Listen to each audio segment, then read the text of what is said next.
नमस्कार. श्वास घेणं जितकं महत्त्वाचं आहे ना, तितकं विचार मांडणंही तितकंच महत्त्वाचं आहे.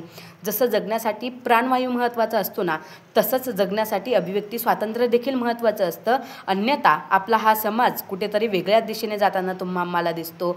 मग आपला भारत देश हा कुठल्या व्यक्तीच्या किंवा कुठल्या धर्मग्रंथाच्या आधारावर चालत नाही, तर तो चालतो भारतीय संविधानाच्या आधारावर. आणि याच भारतीय संविधानामध्ये अनुच्छेद 19(1) नुसार आम्हाला अभिव्यक्ती स्वातंत्र्य दिलं आहे. आणि हेच अभिव्यक्ती स्वातंत्र्य हे प्राणवायू इतकं महत्त्वाचं आहे. अगदी याच विषयाच्या अनुषंगाने बोलण्यासाठी नमस्कार. मी स्पर्धक सुषमा आबासाहेब वाघ, प्रतिष्ठान महाविद्यालय पैठणची विद्यार्थिनी, तुमच्यासमोर विषय मांडते अभिव्यक्ती स्वातंत्र्य प्राणवायू इतकं महत्त्वाचं. मुळात आपण ज्या भारतात राहतो ना, तो लोकशाही प्रधान देश आहे. आणि या लोकशाही प्रधान देशामध्ये अभिव्यक्ती स्वातंत्र्य हा आपला केवळ अधिकार नाही, तर ती आपली जबाबदारी आहे. हे आम्ही प्रत्येकाने लक्षात घेणं गरजेचं आहे. विषयाच्या अनुषंगाने बोलत असताना सर्वात पहिलं विषयाची पार्श्वभूमी सांगणं मला तितकंच गरजेचं आहे.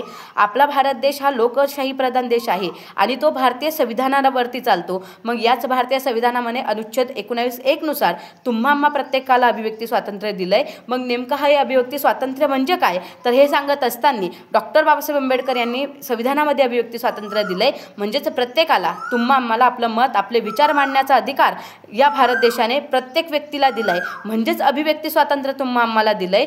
पण मुळात विषयाच्या अनुषंगाने बोलत असताना अभिव्यक्ती स्वातंत्र्य आपल्याला दिलंय, मग याचा वापर आपण फक्त अधिकार म्हणून नाही, तर ती जबाबदारी म्हणून पेलवणं गरजेचं आहे.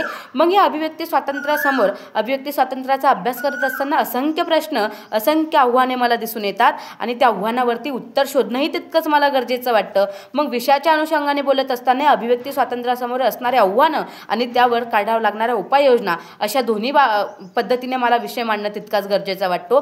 कारण अभिव्यक्ती स्वातंत्र्य हे प्राणवायू इतकं महत्त्वाचं आहे, परंतु त्यासमोर आव्हानं देखील आहे. पाहिलं तर भारताला स्वातंत्र्य होऊन 75 वर्ष पूर्ण झाले, परंतु आपल्या या भारतामध्ये अनुच्छेद 19(1) नुसार दिल्या गेलेल्या अभिव्यक्ती स्वातंत्र्यानुसार आम्हाला सर्वात पहिलं त्यासमोर आव्हान आहे ते म्हणजे अजूनही अभिव्यक्ती स्वातंत्र्याची 100% अंमलबजावणी झालेली नाही आहे. त्यानंतर त्यासमोर दुसरं आव्हान सांगायचं ठरलं तर सोशल मीडियाच्या माध्यमातून आज IT वेबच्या या जमान्यामध्ये अभिव्यक्ती स्वातंत्र्याच्या माध्यमातून प्रत्येकजण आपल्या आपल्या पद्धतीनं ट्रोलिंगच्या या जगामध्ये कुणावरतीही ट्रोलिंग करताना दिसत आहे. परंतु ते ट्रोलिंग करत असताना कित्येक जणांचं अभिव्यक्ती स्वातंत्र्य आजही आपण हिरावून घेताना दिसतोय.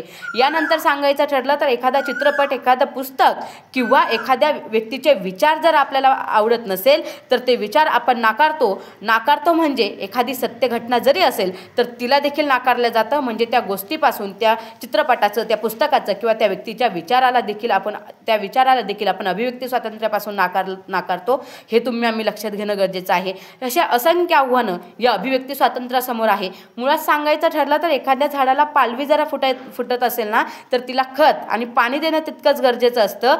तसं आपला भारत देश लोकशाही प्रधान देश आहे. त्या देशाला जरा प्रगतीच्या दिशेने न्यायचं असेल ना, तर प्रत्येकाला अभिव्यक्ती स्वातंत्र्य देणंही तितकंच गरजेचं आहे.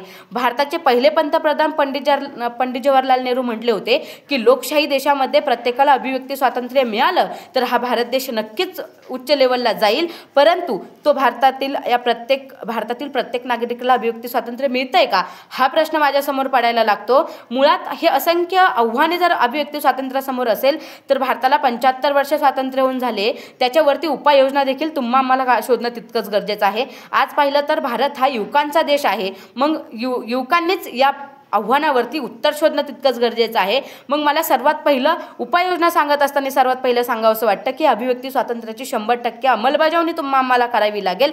तेव्हा आपला भारत देश नक्कीच विकासाच्या दिशेने जाताना दिसेल.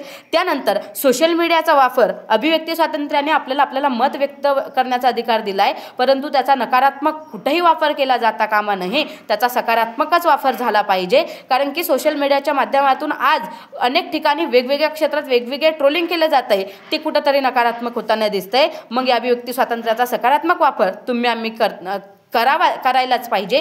त्यानंतर तिसरी उपाययोजना सांगायचं ठरलं तर आज या भारत देशामध्ये एखादा चित्रपट असेल, एखादा पुस्तक असेल किंवा एखाद्या व्यक्तीचे विचार असेल, त्याला जरा नाकारलं जात असेल तर ते कुठंतरी बंद होणं गरजेचं आहे. कारण की प्रत्येक गोष्ट, प्रत्येक जणाला मत मांडण्याचा अधिकार या अभिव्यक्ती स्वातंत्र्याने आम्हाला दिलंय. उदाहरणच सांगायचं ठरलं तर गेल्या विधानसभेला पाटील नावाची एक तृतीयपंथी व्यक्ती असते आणि त्या तृतीयपंथी व्यक्तीला विधानसभेचं तिकीट भेटतं, परंतु सध्याच्या भारतातील नागरिक त्या व्यक्तीचं ते तिकीट नाकारतात, तेव्हा त्या व्यक्तीला अभिव्यक्ती स्वातंत्र्यापासून कुठंतरी हिरावून घेताना आम्हाला दिसतं. ते कुठंतरी बंद होणं गरजेचं आहे, कारण भारतातील प्रत्येक व्यक्तीला अभिव्यक्ती स्वातंत्र्याने जगता आलं पाहिजे.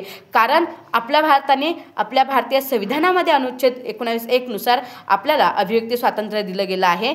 मग आजच्या सोशल मीडियाच्या माध्यमातून त्याच्यानंतर सांगायची उपाययोजना म्हणलं तर सोशल मीडियाच्या माध्यमातून प्रत्येकाने एक मेसेज हजारो लोकांपर्यंत पोहोचतो, ही सगळ्यात पॉझिटिव्ह सकारात्मक बाजू आपली आहे. परंतु तोच मेसेज जरा चुकीचा असेल तर तोही हजारो लोकांपर्यंत पोहोचतो, हे देखील आपण लक्षात घेणं गरजेचं आहे. मग अभिव्यक्ती स्वातंत्र्याने जगत असताना आम्ही सर्वांनी अभिव्यक्ती स्वातंत्र्याचा सकारात्मकच अभ्यास केला पाहिजे किंवा सकारात्मक त्याचा उपयोग केला पाहिजे, तेव्हा हा प्राणवायू आपल्यासाठी फायद्याचा ठरेल. आपल्याला जर भारत देशाला विकसनशील देश करायचं असेल तर अभिव्यक्ती स्वातंत्र्याचा चांगल्या पद्धतीने वापर करून एकत्र संघटित होऊन या अभिव्यक्ती स्वातंत्र्याचा चांगला वापर करून हा भारत देशाला विकसनशील देश आपण बनूया.